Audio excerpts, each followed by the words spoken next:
اعوذ باللہ السمیع العلیم من الشیطان اللعین الرجیم بسم اللہ الرحمن الرحیم الحمدللہ الاول بلا اول کانا قبلہ والآخر بالآخر یکون بعدہ الذی کثرت رؤیتہ ابصار الناظرین وعجزت نعتہ اوہام الواصفین الذی ابتدا بقدرتہ خلق ابتداء مقترہم علی مشیت اختراعم ثم سلک بہم طریق ارادت وبعثہم علی سبیل محبت والصلاة والسلام علی الاول العدد وصاحب اللبد اسرتہ خیر الاسر وعطرتہ خیر العطر وشجرتہ خیر الشجر نبتت فی حرم بسقت فی کرم سیدنا و مولانا ابی القاسم المحمد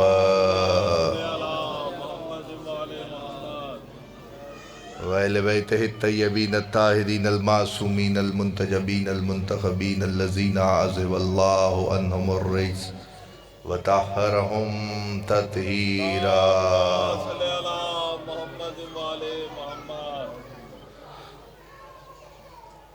بسم اللہ الرحمن الرحیم انما یرید اللہ لیذہب عنکم الرجس اہل البیت ویطہرکم تطہیرا صلوات۔ اگر آپ زحمت نہ فرمائیں تو تھوڑا تھوڑا سا آگے آئیں تاکہ مجلس کا ماحول بہتر ہو سکے۔ مجلس شبیر ہے، جو گھر سے چل کے آ گیا ہے وہ ذکر میں شامل ہو جائیں۔ آ جائیں، بسم اللہ۔ صلوات ایسی پڑھیں کہ مجلس پڑھنے کو جی چاہے۔ باواز بلند صلوات۔ اجازت ہے سرکار؟ سالانہ مجلس عزا ہے اور گفتگو ہے قرآن کے اس آیت کے ذیل میں کہ جس میں پروردگار نے ارادہ کیا ہے کہ اے اہل بیت تم سے رجس کو دور رکھا جائے۔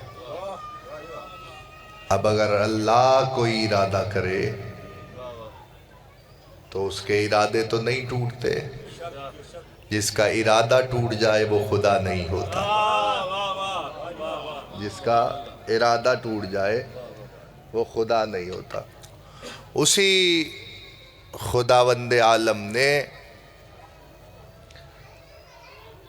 اعلان کیا ہے قرآن مجید میں بارہا کہ کئی دفعہ کسی کے قول اور فعل کو اس نے اپنا قول اور فعل قرار دیا ہے۔ دیکھیے، بڑی ذمہ داری سے میں آپ کے حوالے ایک بات کرنا چاہتا ہوں کہ کبھی قرآن مجید کو اس طرز پہ بھی پڑھ کے دیکھیے تو آپ کو معلوم ہوگا کہ پروردگار قرآن مجید میں کبھی کسی کے قول اور فعل کو اپنا فعل قرار دیتا ہے۔ ایسا بھی کئی مقامات پہ ہوا کہ اگر کسی نے کوئی بات کی تو اللہ نے اسی طریقے سے قرآن میں اتار دی کہہ کر کہ قال ابراہیم قال موسیٰ، موسیٰ نے کہا، ابراہیم نے کہا، جو کہا وہ اللہ نے اتار دیا۔ لیکن کبھی کبھی ایسا بھی ہوا کہ کہا کسی نے، نام لیے بغیر اللہ نے اتارا قرآن میں ویسے کہ ویسے ہی، یہ کہہ کر کہ یہ ہمارا کلام ہے۔ اچھا، آپ کے سامنے میں چند مثالیں رکھتا ہوں، اس سے جو تھوڑے سے چہروں پہ تاثرات ہیں وہ بھی دور ہو جائیں گے انشاءاللہ بفضل خدا۔ کہ پروردگار عالم نے، توجہ فرمائیے، پروردگار عالم نے کبھی کسی کے قول کو اور کبھی کسی کے فعل کو اپنا فعل کہا ہے۔ میں ایک آیت پڑھتا ہوں، بسم اللہ الرحمن الرحیم الذین یبایعونک انما یبایعون اللہ۔ اے حبیب، یہ جو بیعت تم لے رہے ہو یہ تم نہیں بلکہ اللہ لے رہا ہے۔ تھوڑا بیدار ہو، میں جملہ عرض کرنا چاہتا ہوں۔ یہ کب کی بات ہے؟ یہ سورہ فتح میں۔ کون سا سورہ؟ سورہ فتح کلام مجید کا 48واں سورہ ہے۔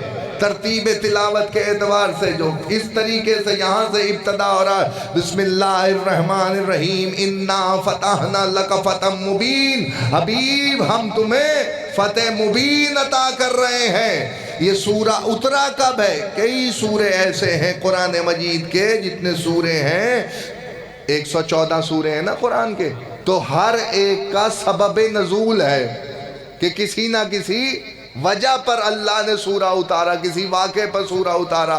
یعنی ہاتھیوں والا سال جب ہاتھی لے کر اب رہا لشکر کشی کرنے آیا تو اللہ نے سورہ فیل اتار دیا، ہے نا؟ ایسے ہی ہے۔ بس اسی طریقے سے یاد رکھیے گا، جب روٹیاں عرش پہ گئیں تو سورہ دہر آ گیا۔ بیدار ہوں، میں فکر عرض کرنا چاہتا ہوں آپ کی خدمت اقدس میں۔ بس اسی طریقے سے شان نزول ہے، ہر سورے کا کوئی نہ کوئی شان نزول ہے۔ بات لمبی ہو جائے گی، میں اس وقت آپ کو یہاں الجھانا نہیں چاہتا، بات آگے بڑھا رہا ہوں۔ یہ سورہ جو میں نے سورہ فتح جس کا نام لیا ہے، یہ فتح کوئی تلوار کے ذریعے مصطفیٰ نے نہیں حاصل کی تھی، یہ سرکار نے جنگ کے میدان میں یہ سورہ نہیں اترا، بلکہ یہ سورہ جسے مسلمان صلحو کہتے ہیں، صلح حدیبیہ، اس موقع پر اترا ہے۔ سمجھ آ رہی نا بات میں کیا کر رہا ہوں؟ صلح حدیبیہ کے موقع پر یہ سورہ اترا ہے جسے سورہ فتح کہتے ہیں۔ اس میں دو کام ہوئے ہیں، ایک تو کافروں سے ڈاکومنٹیشن ہوئی ہے، ایک تو کافروں سے ڈاکومنٹیشن ہوئی ہے، اور دوسرا بیعت ہوئی ہے جسے بیعت رضوان کہتے ہیں، بیعت شجرہ کہتے ہیں۔ کیا؟ بیعت رضوان، بیعت شجرہ۔ یہ کیا پہلی دفعہ بیعت ہوئی کہ نہیں؟ یہ تجدید بیعت ہوئی ہے، یہ تجدید بیعت میں نے بڑا غور کیا ہے۔ آپ اگر بیدار ہوں گے، یقیناً بیدار ہیں، اور میرا جملہ دلوں میں اپنے جگہ دیجئے گا اس فکرے کو جو میں آپ کی خدمت میں عرض کرنے کی کوشش کر رہا ہوں، کہ قرآن مصطفیٰ کی فتح کا اعلان کر رہا ہے، اِنَّا فَتَحْنَا لَكَ فَتَحً مُبِينًا، حبیب ہم تمہیں کھلی ہوئی فتح دے رہے ہیں۔ اس کا مطلب یہ ہے کبھی فتح مقنون ہوتی ہے، کبھی کھلی ہوئی ہوتی ہے۔ مقنون اور مبین دو لفظ ہے، مقنون کے معنی چھپی ہوئی، مبین کے معنی کھلی ہوئی۔ پروردگار کبھی فتح مبین سے نوازتا ہے، کبھی فتح مقنون سے نوازتا ہے، بالکل اسی طریقے سے جیسے کتاب کبھی مقنون ہوتی ہے کبھی مبین ہوتی ہے، کتاب کبھی مقنون ہوتی ہے کبھی مبین ہوتی ہے، بالکل اسی طریقے سے امام کبھی مبین ہوتا ہے کبھی مقنون ہوتا ہے۔ اللہ نے 11 امام مبین رکھے، ایک مقنون رکھا۔ 11 امام مبین ہیں، ایک امام مقنون ہے۔ جیسے کتاب مبین ویسے امام مبین، جیسے کتاب مقنون۔ کیوں؟ اس لیے کہ پیغمبر کہہ گئے انی تارکن فیکم الثقلین کتاب اللہ و عطرتی اہل بیت، میں تمہارے درمیان دو چیزیں چھوڑے جا رہا ہوں، دو برابر کی چیزیں چھوڑے جا رہا ہوں۔ تو اگر کتاب میں مبین ہے تو امام میں بھی مبین ہوگا، اگر کتاب مقنون ہے تو امام بھی مقنون ہوگا۔ اگر یہ بات پہنچ گئی تو میں جملہ عرض کروں اتنی تمہید کے بعد، اللہ نے مسلمان کے بھی کیا کہنے کہ اللہ قرآن پڑھے، اور اس طریقے سے بھی پڑھے کہ قرآن مجید میں اللہ صلح نہیں کہہ رہا محمد کی، اللہ کہہ رہا میں تجھے فتح دے رہا ہوں۔ یہ عجیب سائیکی ہے مسلمانوں کی، اللہ فتح کہہ رہا ہے، یہ صلح کہہ رہے ہیں۔ میں کیسے آپ کو یہ سمجھاؤں؟ ہوتا ایسا ہی ہے، نانا کی فتح کو صلح میں بدل دے تو اگر نواسے کے لکھے ہوئے کو کوئی صلح کہہ دے تو پھر یہ نہ سمجھنا کہ وہ بھی فتح ہے، جیسے نانا کو فتح ملی ہے ویسے نواسے کو فتح ملی۔ ہر ایک کے لیے یہ بات نہیں تھی، جہاں تک پہنچ گئی ہے ان کو سلام ہے۔ اِنَّا فَتَحْنَا لَكَ فَتًحً مُبِينًا، حبیب ہم تمہیں فتح مبین دے رہے، اور پھر اس پہ ترہ یہ اِنَّ الَّذِينَ يُبَايِعُونَكَ إِنَّمَا يُبَايِعُونَ اللَّهَ، حبیب یہ جو بیعت تیرے ہاتھوں پہ ہو رہی ہے، یہ تیرے ہاتھ پہ بیعت نہیں ہو رہی، بلکہ یہ میرے ہاتھ پہ بیعت ہو رہی ہے۔ اور پھر اگلی آیت نظر کی، ید اللہ فوق ایدیہم، اللہ کا ہاتھ سب سے بلند ہوتا ہے۔ یہ قرآن مجید ہے، اللہ کا ہاتھ سب سے بلند ہے۔ اور اب میں یہاں رک کے آپ کو ایک بات سمجھاؤں، یہ بیعت کے معنی کیا ہے؟ اپنا نفس بیچ دینا، کسی کے ہاتھ پہ اپنا نفس بیچ دینا۔ دو کام ہوئے صلح حدیبیہ کے موقع پر، ایک تو دستخط کروائے گئے معاہدے پر، دوسرا بیعت لی گئی۔ اپنے نفس کو مصطفیٰ کے ہاتھ بیچا۔ یہی تو پیغمبر نے غدیر کے موقع پہ پوچھا تھا، کیا میں تمہارے نفسوں پہ اولا نہیں ہوں؟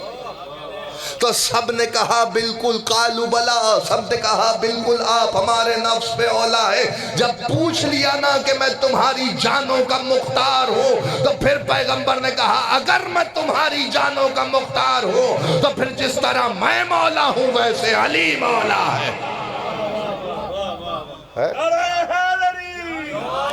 جیسے میں مولا ہوں ویسے علی مولا۔ مجھے تو آگے بڑھ جانا ہے، میں نے تو آپ کو ایک منزل پہ روکا ہے، اس کے لیے تمہید کرو۔ پیغمبر کے عمل کو اللہ نے کہا۔ ایک اور بات آپ کے حوالے کرو، جب پیغمبر اکرم شب ہجرت نکلے تو پیغمبر نے ایک مٹھی خاک اٹھائی اور کفار کی طرف پھینکی، انہیں کچھ نظر نہیں آیا۔ پیغمبر اگر کنکریاں پھینک دیں تو اللہ کا یہ تو نے نہیں، میں نے پھینکی ہے۔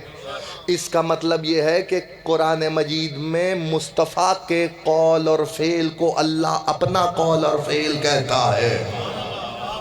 میں کچھ عرض کر رہا ہوں، پیغمبر کے قول اور فعل کو اللہ اپنا قول اور فعل کہتا ہے۔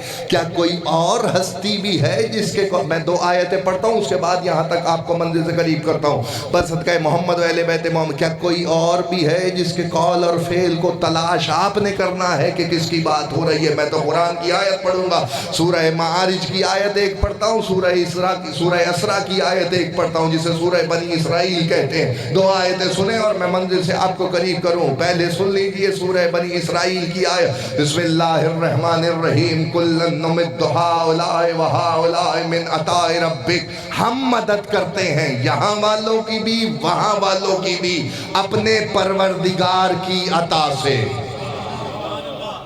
میں نے نام نہیں لیا، میں نے آپ کے سامنے آیت کا ترجمہ رکھا، کُلًا نُمِدُّ ہؤلاء وہؤلاء من عطاء ربک۔ اس آیت میں تین ذات ہے، ایک وہ ہیں جن کی مدد ہو رہی ہے، ایک وہ ہیں جو مدد کر رہے ہیں، ایک وہ ہے جس کی عطا سے کر رہے ہیں، ایک وہ ہے جس کی عطا سے کر رہے ہیں۔ یعنی یہ کسی کا قول ہے جسے اللہ نے قرآن میں جگہ دی ہے۔ بھئی چلیے میں ایک اور آیت، سب پہلی قرآن مجید کی آیت اگر کسی نے یہ بھی نہ پڑھی ہو تو کیا کیا؟ بسم اللہ الرحمن الرحیم، الحمدللہ رب العالمین۔ ساری تعریف اس پروردگار کے لیے جو عالمین کا رب ہے۔ یہ کون ہے؟ اگر یہ اللہ کا کلام ہے تو اللہ کس کی تعریف کر رہا ہے؟ اس کا مطلب کلام کسی کا ہے جسے اللہ کو اتنا پسند آیا ہے کہ اللہ نے اس سے قرآن کی ابتدا کی ہے۔ تو تلاش کرو نا کہ کس کا قول ہے، کہ جس نے کہا ہو جاؤ جا کے دیکھو، جب سرکار عمران نے اپنا خطبہ نکاح پڑھا، پوری آیت قرآن مجید کے آنے سے پہلے نہیں، سرکار ختمی مرتبت بھی ابھی دنیا میں ظاہری طور پر تشریف نہیں لائے تھے، ان کے آنے سے پہلے اپنے خطبہ نکاح میں حضرت عمران نے کہا بسم اللہ الرحمن الرحیم، الحمدللہ رب العالمین۔ اللہ کو اتنا پسند آیا، اللہ نے کہا قرآن یہیں سے شروع ہوگا۔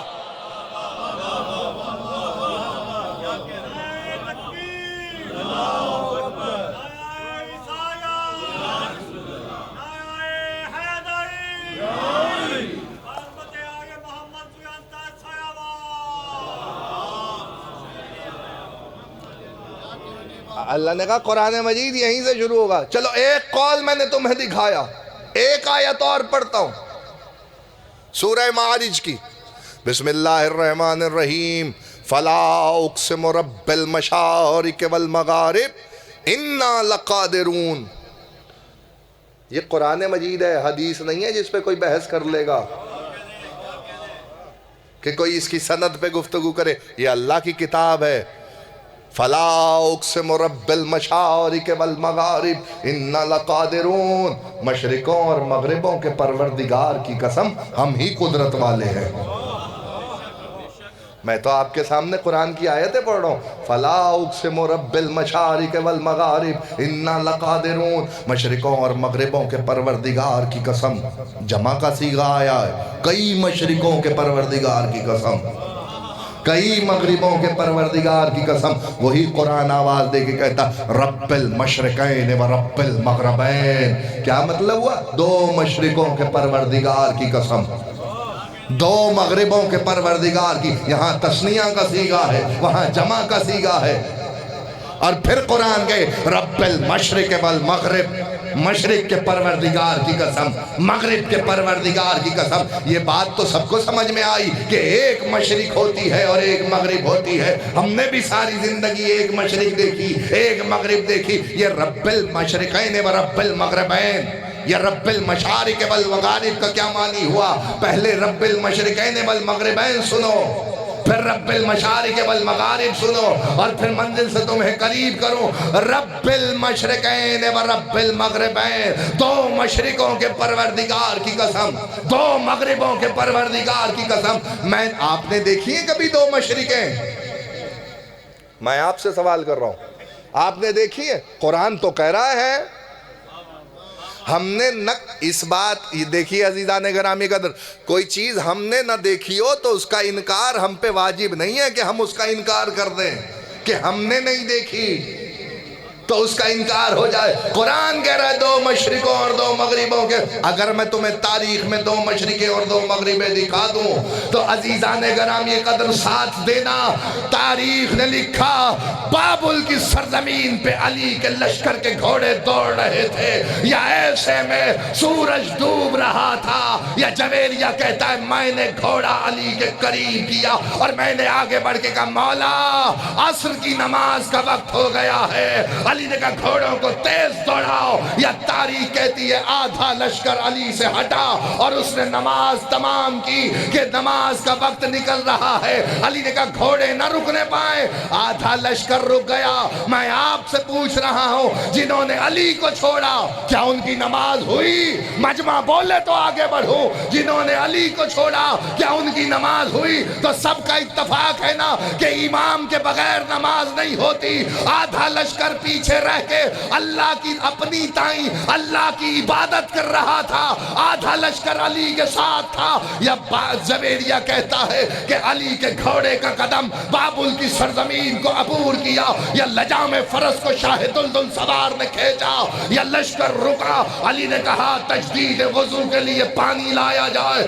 علی نے تجدید وضو کی. یا مؤذن نے آگے بڑھ کے کہا مولا اذان کہوں, کہاں کہ مولا مغرب کی, سورج ڈوب گیا ہے. جویریہ کہتا ہے علی نے چہرہ اٹھایا, اٹھا کے کہا نہیں عصر کی آذان دے. اس نے کہا مولا سورج ڈوب گیا. جویریہ کہتے ہیں اچانک میں نے دیکھا مغرب سے ایسی گڑگڑاہٹ آئی کہ میں نے کبھی ایسے نہ سنا تھا. مجھے ایسا لگتا تھا جیسے کسی بھاگے ہوئے غلام کو زنجیروں میں جکڑ کے اپنے آقا کی طرف لایا جا رہا. نا نا نا نا نا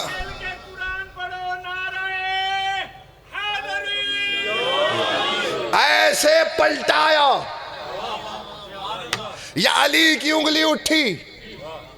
ایک دفعہ جب صبح مشرق سے نکلا تھا تو ایک مشرق ڈوب گیا تو ایک مغرب. علی نے نکالا تو دوسری مشرق, ڈوبا دیا تو دوسری مغرب. ہوا نا قرآن کا فیصلہ رب المشرقین و رب المغربین. دو مشرقوں کے پروردگار کی قسم. دو مغربوں کے پروردگار کی قسم، کبھی ایسے بھی سن لیا کیجئے عزیزان گرامی قدر، میں جانتا ہوں علی کا چاہنے والا بیٹھا ہو، اس سے داد لینا میرے لیے کوئی مشکل کی بات نہیں ہے، لیکن قرآن سے فضائل علی سنو کہ مولا کی شان قرآن میں کہاں کہاں رقم ہے، یا تاریخ نے لکھا کہ ایسے میں سورج کو واپس پلٹایا گیا، عین اس مقام پہ آیا جہاں وقت فضیلت عصر تھا، علی نے نماز کو تمام کی۔ اب میں آپ سے پوچھتا ہوں، پوچھنے والے نے پوچھا کہ مولا پیچھے بھی رک کے نماز پڑھی جا سکتی تھی، وہاں کیوں نہ پڑھی؟ تو علی نے جواب دیا، جناب امیر نے کہا کہ یہ بابل کی سرزمین، یہ جو خطہ، یہ جو ٹکڑا ہے، اس پہ اللہ کا عذاب آیا ہے، اور جس جگہ عذاب آتا ہے اس جگہ پہ نبی اور اس کے وصی پہ سجدہ حرام ہوتا ہے، کیونکہ ان کا سجدہ رحمت کی علامت ہے، ان کا سجدہ رحمت کی علامت ہے، اور معذب جگہ پر سجدہ نہیں کرتا نبی اور نبی کا وصی۔ اگر بات پہنچ گئی تو آگے بڑھیں۔ میں نے یہ آپ کے سامنے قرآن کی جھلک دکھائی ہے، اور ایک منزل اور آگے بڑھاتا ہوں۔ اب قرآن کہہ رہا فَلَا أُقْسِمُ رَبِّ الْمَشَارِقِ وَالْمَغَارِبِ إِنَّا لَقَادِرُونَ، کئی مشرقوں کے پروردگار کی قسم، کئی مغربوں کے پروردگار کی قسم۔ تو اگر سائنٹیفک طور پہ سمجھنا چاہو تو ایسے سمجھ لو کہ زمین سورج کے گرد گھوم رہی ہے نا؟ اگر سائنٹیفک طور پہ سمجھو تو یہ سمجھو کہ زمین سورج کے گرد گھوم رہی ہے، تو آج جہاں سورج نکلا ہے کل وہاں نہیں نکلے گا، بھئی محور بدلے گا نا، زمین گھوم جو رہی ہے، تو آج جہاں سے سورج طلوع ہے کل وہاں سے نہیں ہوگا، یعنی 365 دنوں میں 365 جگہ سے سورج نکلے گا۔ اگر یہ بات بھی کسی کو سمجھ میں نہیں آئی تو میں اور بات بتاتا ہوں۔ فرض کیجئے پاکستان میں سورج غروب ہو رہا ہے، تو لازمی تو نہیں ہے کہ پاکستان میں غروب ہو رہا ہے، تو کہیں اور بھی غروب ہو، نہیں، پاکستان میں غروب ہوا تو کہیں اور طلوع ہوا ہے، تو یعنی 2400 گھنٹے کہیں نہ کہیں طلوع ہو رہا ہے، کہیں نہ کہیں غروب ہو رہا ہے۔ اس لیے قرآن کہہ رہا ہے کئی مشرقوں کے پروردگار کی قسم، کئی مغربوں کے پروردگار کی قسم۔ اور اگر یہ بات پہنچ گئی تو پھر ایک منزل آپ کے حوالے کروں۔ عزیزان گرامی قدر، میں واپس آؤں گا اپنی منزل پر، یہ میں آپ کو سمجھا رہا ہوں کہ قرآن میں کہاں کہاں کسی کے قول کو اللہ نے اپنا قول کہا، اور کہاں کہاں کسی کے فعل کو اللہ نے اپنا فعل کہا۔ اتنی چیزیں سمجھانے کے بعد جاؤ جا کے قرآن مجید کو اس طریقے سے بھی پڑھنا۔ نبیوں کی پرورش کا ذکر قرآن میں متعدد مقامات پہ ہوا ہے کہ ہم نے کیسے کیسے پرورش کی ہے۔ موسیٰ کی پرورش پوری قرآن میں محفوظ ہے، یوسف کا قصہ قرآن میں موجود ہے یا نہیں ہے؟ ہر ایک کا قصہ قرآن میں اللہ نے رکھا ہے، جتنوں کی ضرورت تھی اتنوں کا قیامت تک کے لیے کافی کر دیا۔ لیکن جاؤ، چیلنج کر رہا ہوں ممبر سے، کوئی لے آئے جھوٹے سے جھوٹا واقعہ، آیت تو کوئی نہیں لا سکتا، میں روایت کی بات کر رہا ہوں، کوئی روایت بھی لے آئے کہ کسی نے لکھا ہو کہ موسیٰ کی پرورش اللہ نے کی ہے، عیسیٰ کی پرورش اللہ نے کی ہے، کہ نہیں، یحییٰ جیسا نبی، زکریا جیسا نبی، یوسف جیسا نبی، یعقوب جیسا نبی، ابراہیم خلیل خدا ہی صحیح 7 سال تک غار میں ماں پالتی رہی، لیکن ابراہیم کے لیے بھی اللہ نے نہیں کہا کہ میں نے پرورش کی ہے۔